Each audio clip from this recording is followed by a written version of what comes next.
Hello, my name is Ashutosh Jena, and today I want to show my views on Stella McCartney ESG strategies and my future recommendation as a manager towards their company. Let's start with the introduction.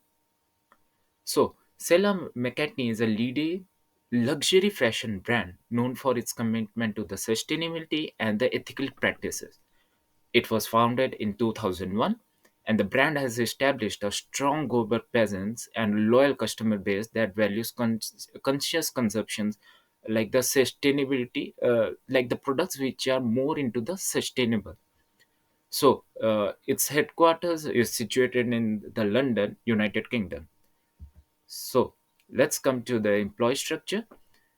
Uh, I find it very different from other companies. Like 80% are there, 80% of women are there in their company, and only 20% are men. Out of that 80% of women, 100% are in board level positions, 57% are in the leadership positions, and the 73% are in the management position, which is really very good initiative towards the women initiatives. Now, let us know about their revenue. As per I found out from the UK.gov that according to the December 31st, 2022, they had an annual turnover of 40 million, uh, 40 million of pounds. But after the operating loss, their administrative expenses, loss on ordinary activities before the taxation, company had a loss of 10 million pounds, which is really very huge. But they had, as we can see from the data from 2001 impact report, they have recovered that, but it's still more way to go. So, coming to the product portfolio, they have women ready to wear, unisex capsules, kids clothing, accessories, swimwear, lingerie, and the performance wear. The thing which attracted me more is their Econoil Parka, which they worked and launched their first completely circular product, which is a mono-material parka with Econoil. The parka is the first Taylor McCartney product that their team and supplier has collaboratively designed for disassembly, meaning zero trace of their jacket will end up in landfill or oceans if turned through their take back scheme. They have a take back scheme, they can take it back and they can repair it or restructure it. So, coming to the global presence and the production center, um, they are basically situated in United Kingdom, America, China, France, Japan, and most importantly, Italy. Uh, According to the Stella McCartney Impact Report 2023, most of the productions are held in Italy.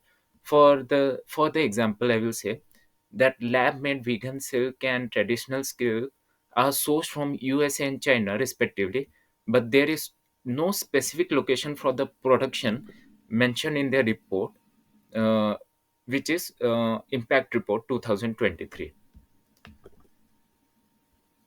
Now, coming to their target market, uh, like if we uh, go to their impact report, they said that the client is those that care about environmental sustainability, climate change, the source of textile material, and cruelty free fashion.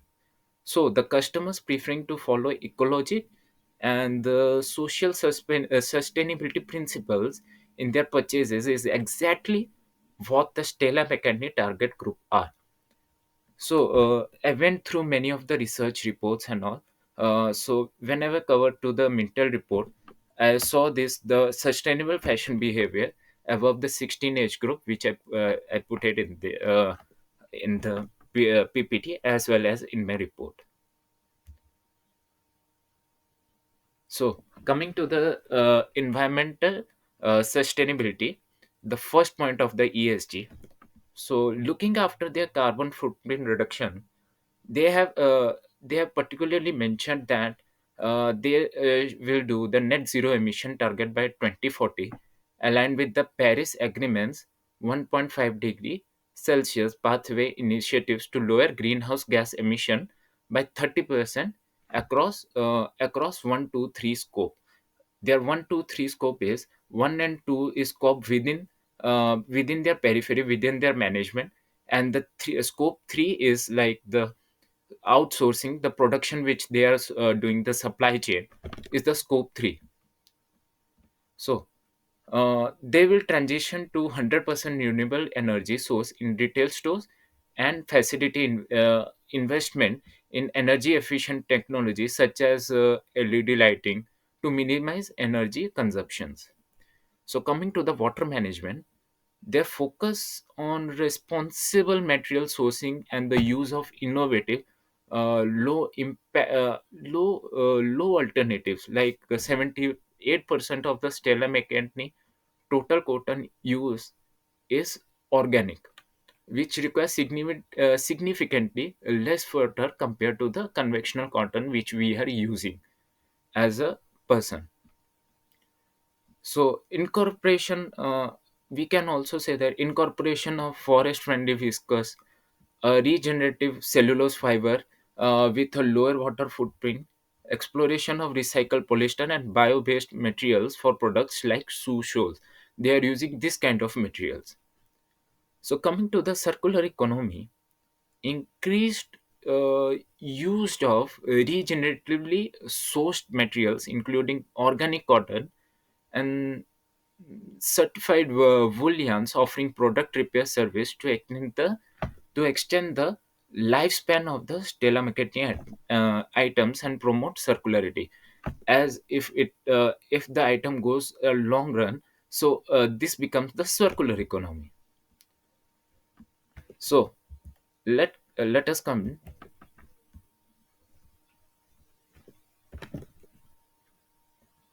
to their social responsibility. Diversity. Let's discuss about the diversity, equity, and inclusion. Stella McCartney is committed to the fostering diversity, equity, and inclusion within its workforce and across its supply chain. The brand aims to ensure that everyone in its business and supply chain is positively impacted and treated fairly. Everyone should be equally treated in the company. So, coming to their labor practices, Stella McCartney has been a member of the Ethical Trading Initiative since the 2012. The brand commits to the ETI member charter, which outlines actions and behaviors essential to achieving ethical and sustainable supply chain.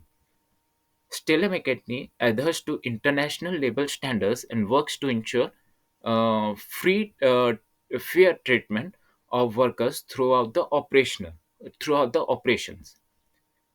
And let's talk about the community engagement. The brand has established a Stella McCartney Foundation to drive positive social impact through various programs and partnerships.